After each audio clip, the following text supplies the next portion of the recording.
Hello, and welcome back to AP Human Geography. Today we want to talk about what you need to grow food, and the bottom line is that you need arable land.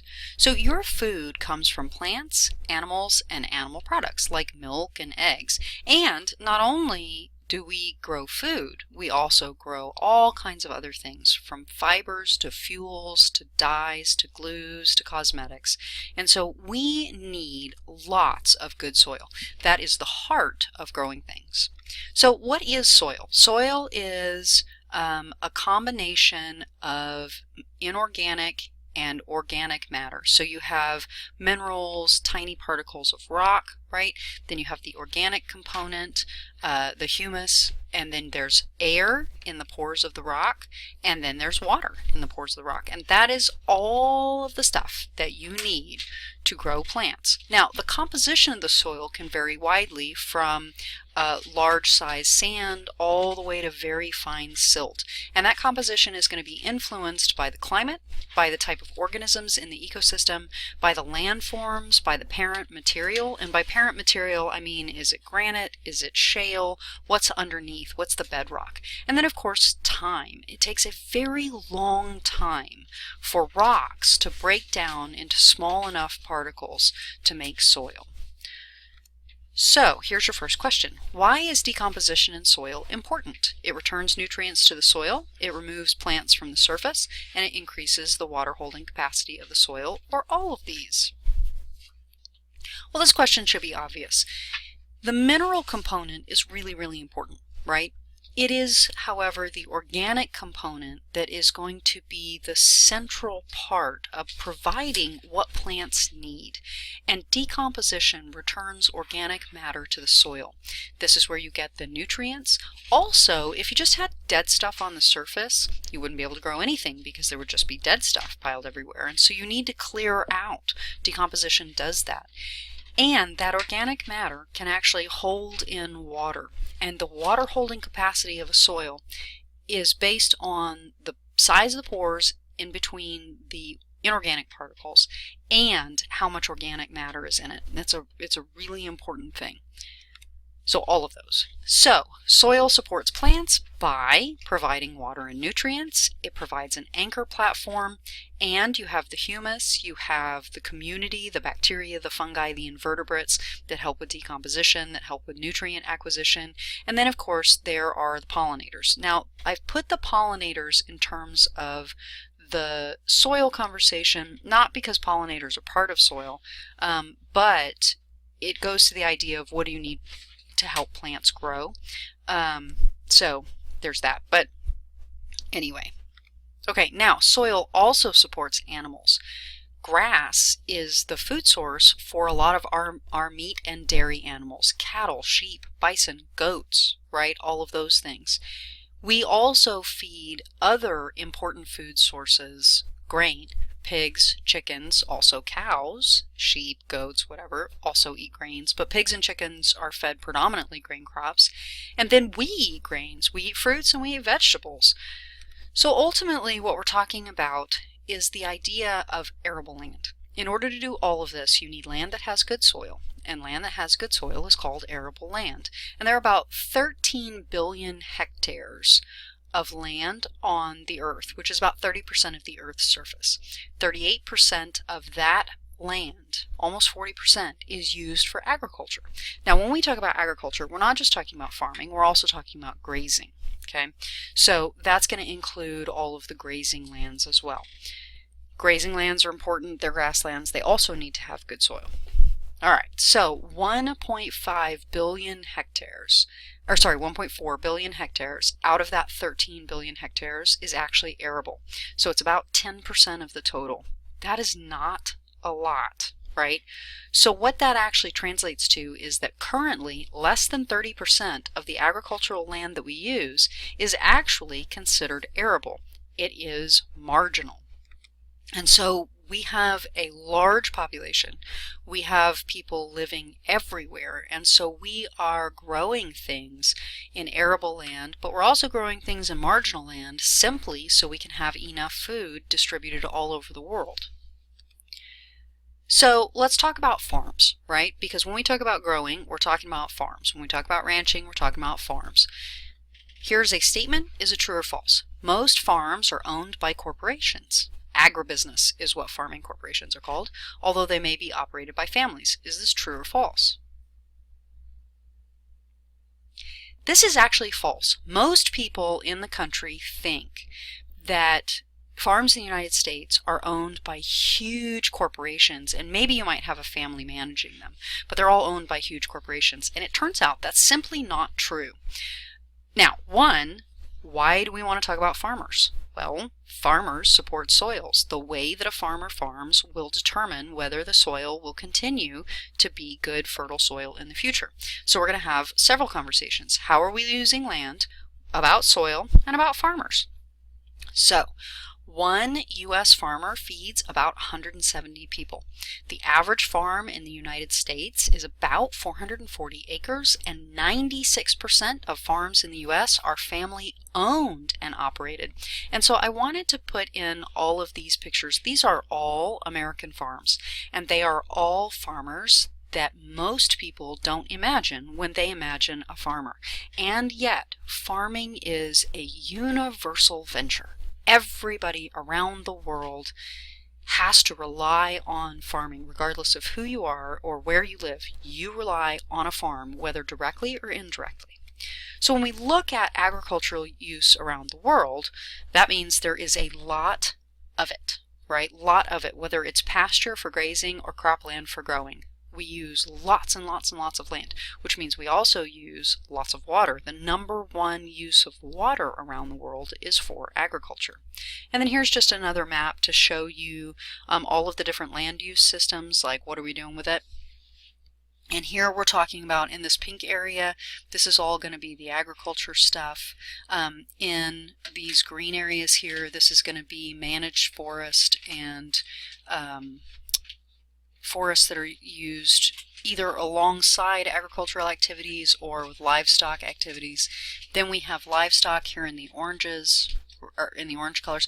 But what's interesting is all of these are divided into the actual biome, and yet when you look over here from this bottom blue one and then pretty much all the way over, we use forests, grasslands, shrublands, rainforests, right, and some wetlands, all for agricultural activities.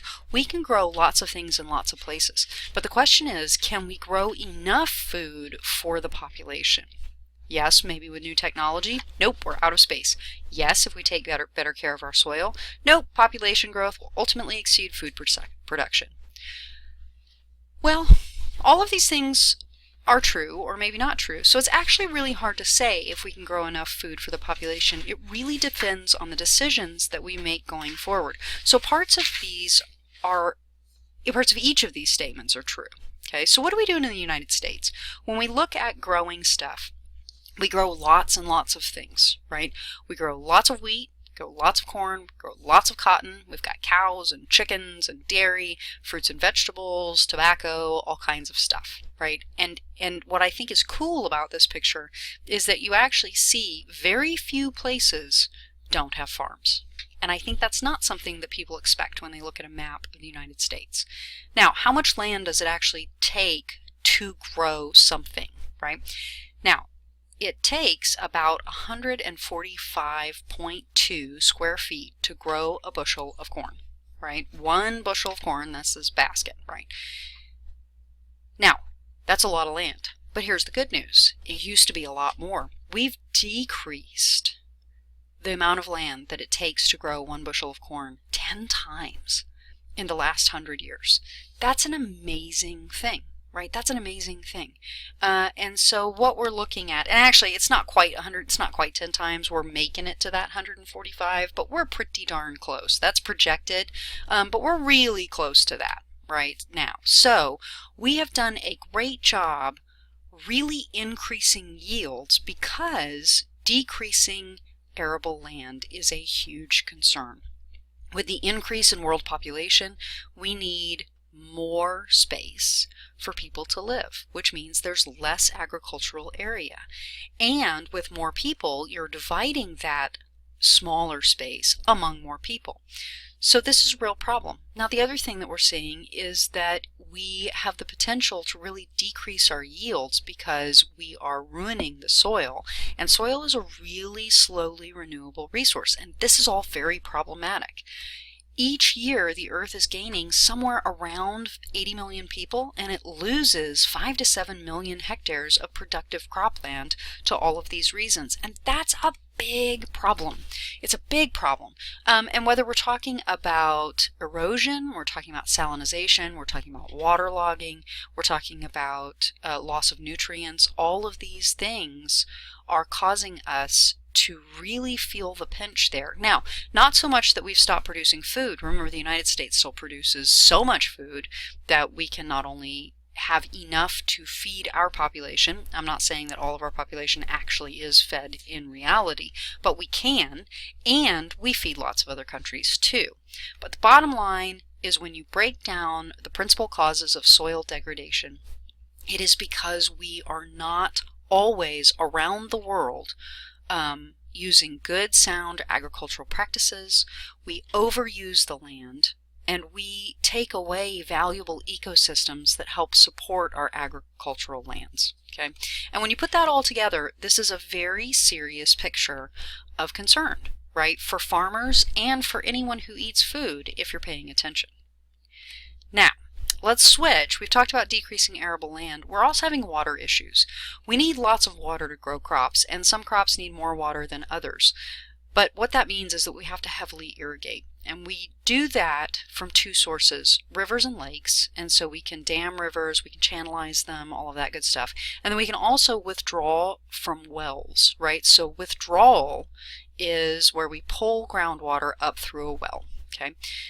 The problem with withdrawal is that you have to be able to have rain or groundwater seepage to replenish it. And if you pull that water out, if you withdraw the water too quickly before it's recharged, then you will lose all of the groundwater in your aquifer.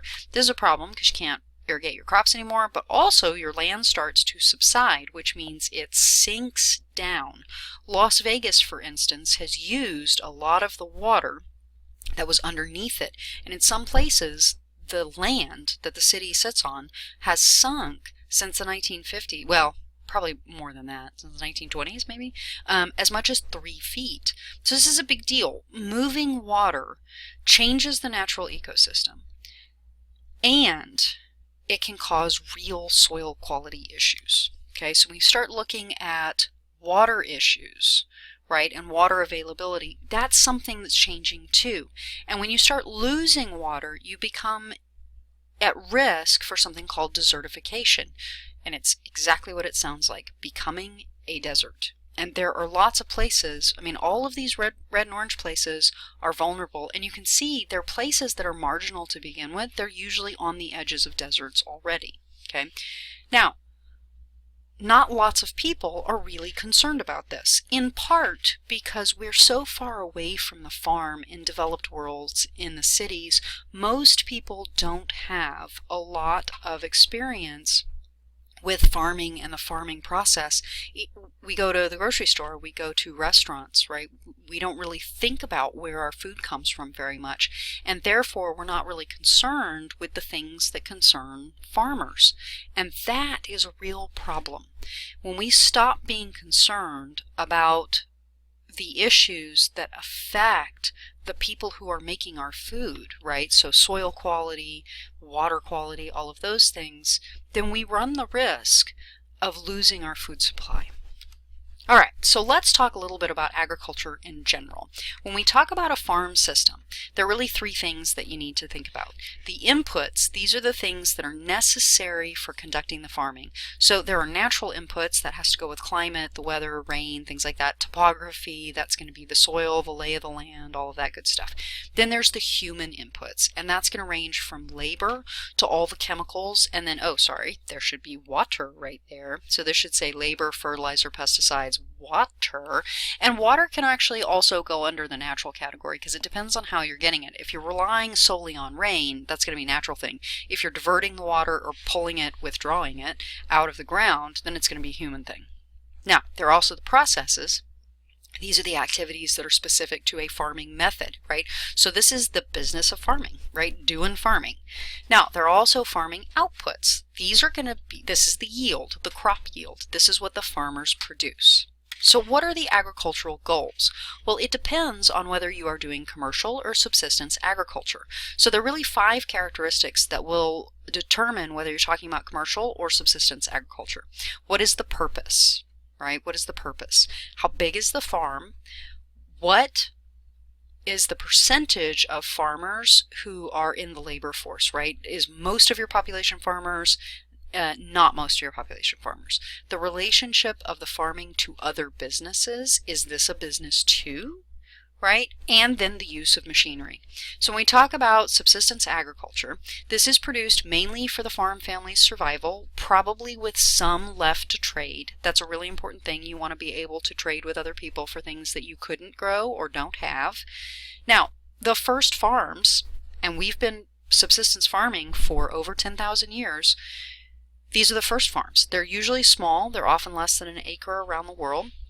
They're most common in the least developed countries. They have very high labor inputs. You need a lot of people because they don't use a lot of machinery.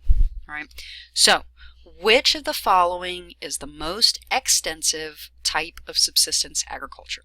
Now, if you think back to what intensive and extensive mean, intensive means that you don't need a lot of space, right? You can do a lot in a small space. Extensive means that you need a lot of space. So, which one of these is going to be the most extensive subsistence? Well, in reality, it's actually not going to be farming at all. It's going to be nomadic herding, because then you're following the herds around. These all have some extensive component to it, right? Rice farming, you have the paddies, then it's grain, and grains are all extensive, right? Shifting cultivation, it depends on what you're growing, but you are moving all of the time. That's the issue with that. And then urban subsistence farming is really like community gardens and things. All right, so let's talk about the workforce. When we look at agriculture in the least developed countries, what we see is that agriculture is going to be half of your workforce. Right? It's going to be half of your workforce. That tells you right there that a lot of it is subsistence farming. Now, one of the things that you'll see a lot, and I want to call it out, in least developed countries is shifting cultivation. This is a big deal. If you go back to this map, you're going to see a lot of your subsistence farming is actually around the equator. Right? If you wrap this band this way, you're going to see you've got a lot of equatorial tropical regions, right? This is where you have a lot of shifting cultivation. Anywhere where you have forests, right? This is where you're going to have your shifting cultivation. Shifting cultivation is also known as slash and burn agriculture. The bad thing about this, 1, is you burn down forests. 2, you release all sorts of things, particulates, CO2 into the atmosphere. 3, you take away a carbon sink. This is all true. But here's the other thing that's wrong. Here's the other thing that's a problem, besides destroying the forest ecosystem. Tropical soils are nutrient poor. It seems like they shouldn't be because they're such productive ecosystems. Yet the soil is extremely poor because the majority of nutrients are cycled so quickly through all of the living systems. Okay, so when you burn the forest down, you put all of those nutrients back in the soil, and that is great, except there is no way to recharge the soil because you've destroyed the natural cycling of the nutrients. And so you can't put nutrients back in except with lots and lots of fertilizers. Those tend to be very expensive, so you don't tend to see them a lot in subsistence farming. And so you have this intensive subsistence farming on these plots, but you can only do it for a few years at a time, and then you move to the next plot, you burn it down, grow for a couple of years, move it to the next plot. Traditionally, the land is actually not owned by someone in particular. Sometimes the land is owned by the government, sometimes it's just community land. And so this is a really tricky situation. And where again does shifting cultivation commonly take place? It is going to be in the tropical and subtropical regions where you have a lot of your big rainforests. Right, where you have a lot of your big rainforests. These have high biodiversity, right? Not about oxygen production. It is the ocean that is responsible for the bulk of the oxygen production in the atmosphere. Lots of people are like, oh, it's a rainforest, it makes our oxygen. It uses most of the oxygen that it actually produces, but that's not important. What's important is the loss of biodiversity. That's a really big deal. Okay, so more, right? We see this intensive subsistence in areas with high population and agricultural densities. The good thing about this really intensive subsistence is that no land is wasted. The bad thing is that sometimes it can really, really tax the soil, and so you lose soil quality pretty quickly.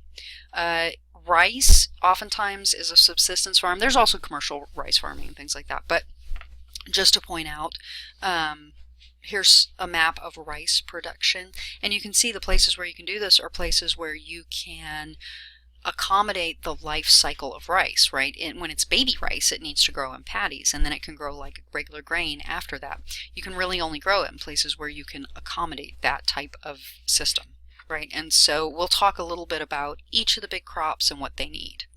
All right, now you'll also see in LDCs mixed crop and livestock farming. This is actually an interesting thing and has a lot of potential in commercial farming too, because when you have mixed crops, you have the great benefit of polyculture, and so you're growing lots of different things. They can support each other through companion planting, stuff like that. But also you can grow some crops to feed your livestock, and your livestock can sometimes help you maintain the soil, which is great, right? Then there's also a lot of regional and subsistence dairy farming. It's highly labor intensive. The problem is that in order to have dairy farming year round, you have to feed the cows year round, and winter feed, regardless of where you live, is a little bit expensive. All right, and here's just a map of milk production. Lots of places drink milk. Lots of places produce milk. Interestingly enough, though, we will be talking we talk about lactose tolerance, and we know that only about 60 to 65% of the world, 60 to 65% of the world is actually not lactose tolerant, so this is kind of an interesting thing. All right, what's next? Plantation farming, right? Plantation farming. This is something that's interesting because it kind of bridges the gap between the commercial developed farming and the intensive subsistence agriculture, and that is because plantation farming is usually handled in the same way that subsistence farms would be, but typically they are growing one or two cash crops, things like coffee, sugar, cotton, rubber, tobacco, and they are not usually sold to the people who are actually farming them. They're sold in developed nations in other places, which is something we'll talk about later on. All right, now let's switch to commercial. What's the difference? We know that subsistence farming is farm family survival.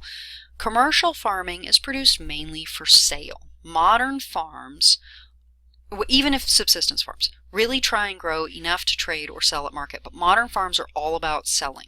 Okay, and this is where you shift to higher capital, right? So you're going to have tractors, you're going to have combines, you're going to have maybe GM seeds, things like that. And so when we look at, I think this is a really interesting map because you can see that farmland per tractor, what we're talking about here is that if you're in the red, below 50 seems like that's a bad thing, right? But what you're actually saying is there's a lot of tractors, right? If you're yellow, it's one tractor per 500 acres. If you're in the pink here, or the orange, it's one tractor for 50 hectares. Did I say acres? I meant hectares. That's a huge difference. Subsistence, commercial. All right, so what do we do? The same things. We farm grain, we farm livestock, we do fruit farming, fruits and vegetables, and then we're going to talk a little bit about something called Mediterranean agriculture. Okay, so commercial grain farming, this is extensive, it's a big deal, it's a lot of monoculture, it's typically rice, corn, and wheat, and we have huge amounts of rice farms actually in the United States, in Texas, Louisiana, Arkansas, California. We are the largest producer of corn, and we produce huge amounts of wheat. Also, other people who produce large amounts of wheat: Australia, Canada, Ukraine, and Argentina. And when you look at maps, here is a lovely map of wheat production. Oh, and here's rice production, had that twice. And here's corn production, yay! Again, United States, big corn producers. China is second. All right, commercial livestock, big business in the developed world because people have enough income to afford meat. Meat is a sort of higher income food source. So with rising affluence comes rising meat demand. And so basically what you have is farmers who grow large amounts of some livestock. Then they are processed and they are sold, right? Now, a lot of times you'll have people who actually grow the grain that they feed their animals. That happens a lot, right? In the United States, we use a lot of corn. In Europe, we see a lot of oats and potatoes for that, okay? All right, and here's just who's growing what around the world. Okay, now on the other side of meat production, you can also focus just on the dairying. And this is where we are seeing milk production and then anything that's made from milk, cheese, butter, yogurt, stuff like that. All right, now most of the commercial meat and dairy farms in the United States, and actually in the developed world in general, are feedlot systems. These take up a lot of space, but not as much space as they would if these guys were free range. And they have some interesting environmental issues. That is a lot of cow poop, and that runs off into water sources. Now, on the one side, you can compost a lot of that, and it's great organic fertilizer. On the other side, a lot of it runs off, and it can cause issues in waterways. Okay, so let's shift a little bit. Horticulture is something that you may have heard about in, if you're a gardener or things like that. So what is horticulture? Horticulture is usually intensive farming that requires simple tools and no draft animals. And the reason that you don't have any animals, if you think about farming, you might have an ox or a horse or a mule to plow or to carry stuff or to pull things or whatever. But in areas like the Mediterranean region, right, or regions that are like that, where it's a little bit mountainous, right, a little bit hilly, it's arid, you have interesting changes in the weather, you get this very intensive, highly specialized mixed crops kind of farming. And so we will actually talk about this a little bit more because it is the Mediterranean farming, interestingly enough, and that lifestyle that goes with it, one, that gives us the idea of this crop cultivation where you shift with the season, and you have to be really very intentional about shifting, but also it was a really good system to do grains, fruits and vegetables, or fruits really, and sheep and goats, right? So livestock with the fruit vegetable category with the grains, except it doesn't actually integrate stock raising with the crop cultivation like you see in other places. So what do the regions that practice Mediterranean farming all have in common? They all border a sea, their summers are hot and dry, the winters are wet with moderate temperatures, the land is hilly and mountainous. All of these or none of these? Well, again, see if you're paying attention. It is all of these. All right, so let's shift to market gardening and truck farming. And we're seeing a lot of this right now because this is a lot of that farm to table, heirloom stuff that's going on. And this is a developed country thing only, right? This is where you have farms that specialize in intensively cultivated crops, right? Non-tropical fruits, vegetables, vine crops, no livestock at all. Each farm is going to concentrate on typically a small number of things, although sometimes what you're seeing recently is a shift where you have kind of these sort of all-purpose farms, and then you'll have like fruit and vegetable co-ops and things like that.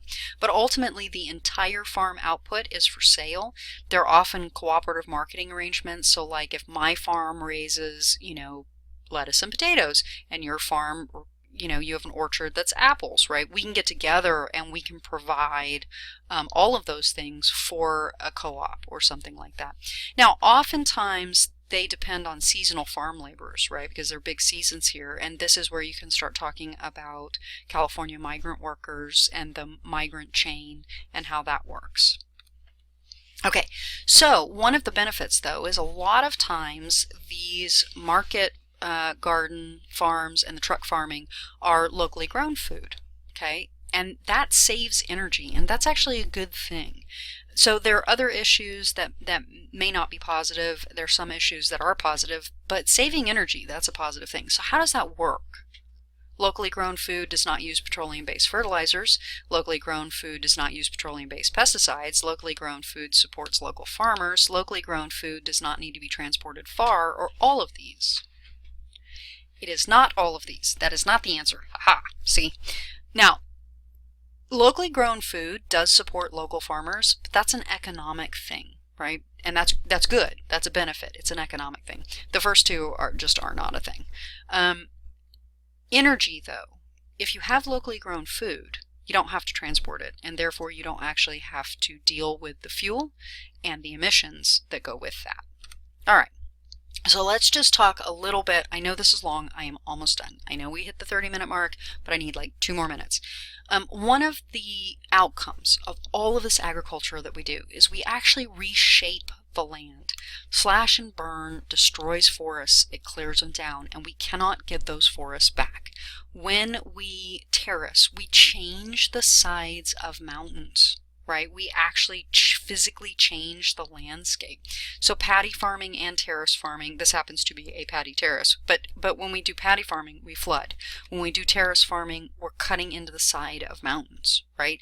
So all of these things change these ecosystems. They change the land around us. Having said that, though, as we move into the new types of farming that we're doing and some of the things that we're going to talk about, because we still have to feed 2 billion more people over the next maybe 100 years, right? We have to start restoring some of these ecosystems, and we have to start accessing better ways to increase yields and to increase space without decreasing forests and natural habitat, grasslands, things like that. So I just put this map in here. We're going to have other conversations, but I put this map in here just to give you some hope that we can do some of those things and still have a good economy and still feed people. All right, if you have any questions, thank you for letting me go over 2 minutes. Please ask your questions in class, and I'll see you next time. Thanks for listening.